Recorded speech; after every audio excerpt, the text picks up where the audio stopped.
नमस्कार बच्चों, Hindi online classes में आपका बहुत स्वागत है। द स्वाभाविक दान कविता के अभ्यास कार्य को आज हम अपनी क्लास में हल करेंगे। ठीक है, तो सबसे पहले बच्चों हम करेंगे पाठ 13 स्वाभाविक दान के मौखिक प्रश्न उत्तर। ठीक है, तो हमारा पहला प्रश्न है, पेड़ किसे अपनी छाया देता है? पेड़ किसे अपनी छाया देता है? तो इसका उत्तर बच्चों कविता के आधार पे हमारा क्या होगा कि पेड़ सभी को जो उसके नीचे आकर बैठते हैं अपनी छाया देता है। ठीक है, अगला देखो, फूल हमें क्या देता है? तो बच्चों कविता के आधार पे हमारा उत्तर होगा फूल हमें खुशबू देता है। ठीक है, अगला प्रश्न देखो, बादल बरसने पर क्या क्या भर देते हैं? तो बच्चों हमारा उत्तर होगा बादल बरसने पर नदियां, नहरें, तालाब या जलाशय को भर देते हैं। ठीक है, अगला प्रश्न देखो, पेड़, फूल, बादल के अलावा प्रकृति में और कौन कौन दानी है? तो बच्चों पेड़, फूलों और बादल के अलावा प्रकृति में पहाड़, नदियां, धरती,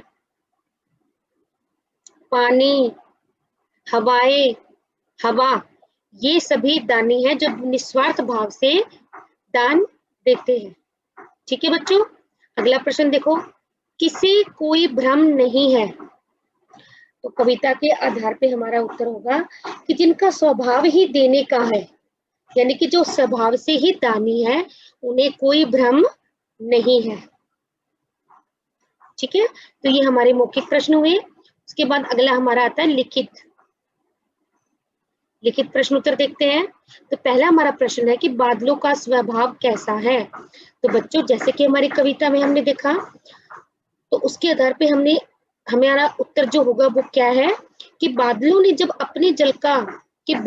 जब अपने जल का संचय सहा नहीं जाता तो वे उसे नदी, नहर, जलाशयों में भर देते हैं।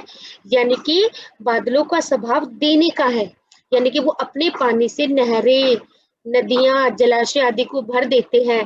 तो यहाँ पे हमारा क्या आंसर होगा कि बादलों का स्वभाव देने का है, यानी कि दाता है। कैसे? क्योंकि वो अपने जल का जो वितरण है, यानी अपने जल को नदी, नहरों और जलाशयों में बांट देता है या उन्हें अपने जल से भर देता है।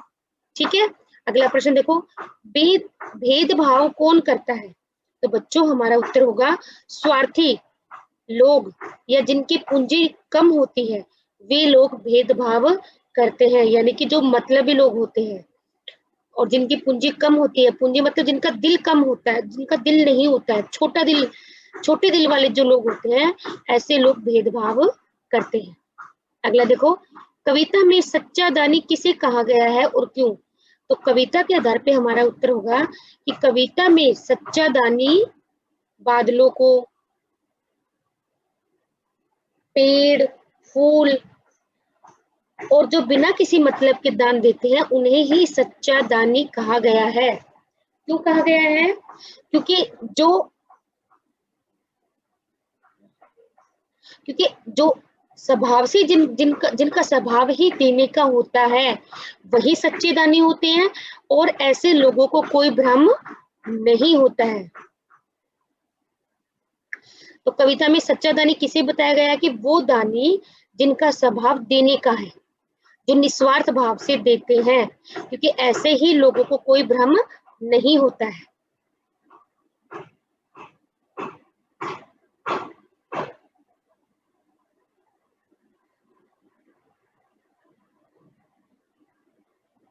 अगला प्रश्न हमारा है, प्रस्तुत कविता का भाव लिखिए। तो इस कविता का भाव क्या है बच्चों? इस कविता का भाव है कि जैसे हमारी प्रकृति बिना किसी स्वार्थ के हमारी भलाई में लगी रहती है। जैसे पेड़ सभी को छाया देते हैं, फूल सभी को खुशबू देते हैं और बादल सभी को पानी देते हैं, उसी प्रकार हमें भी बिना किसी स्वार्थ के सबकी भलाई करनी चाहिए, सबकी मदद करनी चाहिए और दान देना चाहिए जितना हम कर सकते हैं दूसरे लोगों को लिए। यही हमारी कविता हमें समझाती है।